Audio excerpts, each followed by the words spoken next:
नमस्कार दोस्तों, स्वागत है आपका मोटिवेशन माइंडसेट मंत्रा में। एक बार की बात है, एक गांव में एक लड़का रहता था। वो लड़का बहुत पढ़ा लिखा था, पर उस लड़के की सबसे बड़ी समस्या थी कि वो हर वक्त अपने भाग्य को कोसता रहता था।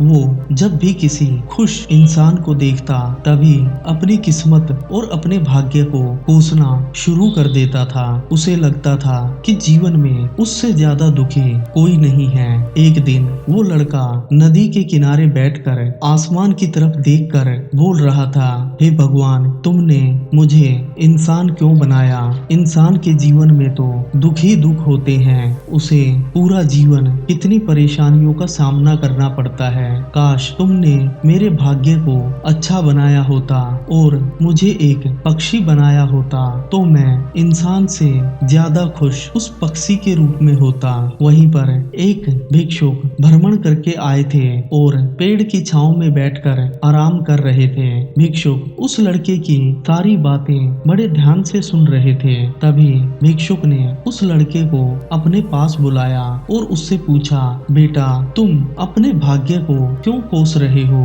क्या तुम अपने जीवन में परेशान हो या तुम्हें कोई दुख है? तब लड़के ने कहा, हे गुरुवर, मैं अपने जीवन में बहुत परेशान हूँ, इसीलिए मैं अपने भाग्य को कोस रहा हूँ। काश भगवान ने मुझे एक पक्षी बना दिया होता, तो ना तो मुझे कमाने की चिंता होती और ना ही जीवन से जुड़े आर्थिक सुख सुविधाओं की मुझे जरूरत होती, और मैं आसमान में उड़कर खुली हवाओं में सांस लेकर सुख से अपने जीवन को यापन करता। जब भिक्षुक ने उसकी ये बात सुनी, तब भिक्षुक ने कहा, तुम्हें लगता है शायद इंसान को ही बहुत ज्यादा परेशानी है, पर इस जीवन में तो दुख सभी को होता है। पर तुम ऊपर वाले से रोज यही शिकायत करते हो कि काश तुम्हें इंसान ना बनाया होता और कोई पक्षी बनाया होता, तो मैं तुम्हें एक पक्षी बना देता हूँ। पर तुम मुझे बताओ, तुम अपने जीवन में कौन सा पक्षी बनना चाहते हो? तब लड़के ने खुशी से कहा,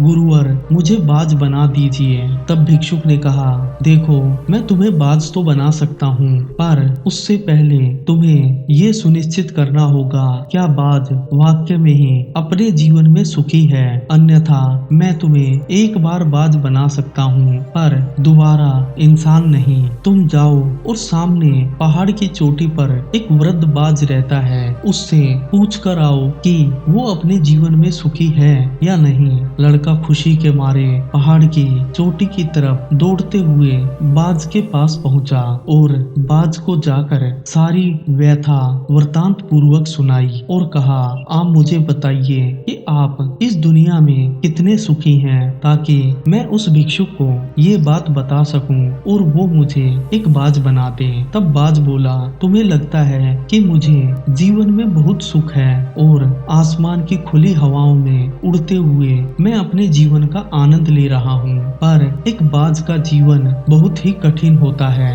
जब मैं पैदा हुआ था, तब मेरे पास ना तो कोई मित्र था और ना ही कोई अन्य पक्षियों की तरह कोई और घर जिससे मैं बात कर सकूं या उनके साथ खेल सकूं, क्योंकि हमें हमेशा शिकारियों का खतरा बना रहता है। इसलिए बाज अपना घोंसला हमेशा पहाड़ की ऊंची चोटी पर बनाता है। जब मैं बड़ा हुआ, तब शिकार के लिए घंटों तक आसमान में उड़ना पड़ता था और अपने जीवन को बेहतर बनाने के लिए रोज शिकार करना पड़ता था। जैसे जैसे मेरी उम्र 30 से 35 साल हुई, तब मेरे पंखों का वजन इतना बढ़ गया था कि ना तो मैं उड़ पाता था और ना ही शिकार कर पाता था। मेरी चोंच भी पहले जैसी तीखी ना रही और मेरे पंजे भी मुड़ने लगे। फिर हर बाज की तरह मैंने भी अपनी चोंच को पत्थर पर पटक पटक कर तोड़ा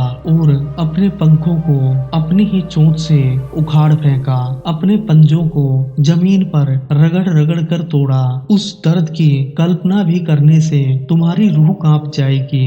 और अगर तुम उस पीड़ा को सहन करोगे तभी तुम्हें पता लगेगा कि एक बाज का जीवन कितना कठिन है। इंसान को तो वृद्धावस्था में देखभाल करने वाले उसके बच्चे, रिश्तेदार और अन्य इंसान होते हैं, पर अब मैं वृद्धावस्था में आ चुका हूँ। रोज शिकार भी नहीं कर पाता, इसीलिए कई कई दिन तक मुझे भूखा सोना पड़ता है। तो बताओ, एक इंसान ज्यादा सुखी है या मैं? ये सुनते ही लड़का सहम सा गया और वापस भिक्षुक के पास आकर सारी बातें बताई। तब भिक्षुक ने कहा, देखो, हमें लगता है कि दूसरे का जीवन हमसे बहुत बेहतर है, पर भगवान ने हमें जिस अवस्था में पैदा किया है और जिस स्थिति में हम हैं, उस स्थिति में हमें खुश रहना चाहिए और निरंतर प्रयास करके, मेहनत करके अपने जीवन को बेहतर बनाना चाहिए। दोस्तों, इसी प्रकार हमारे जीवन में भी बहुत सारे लोग जब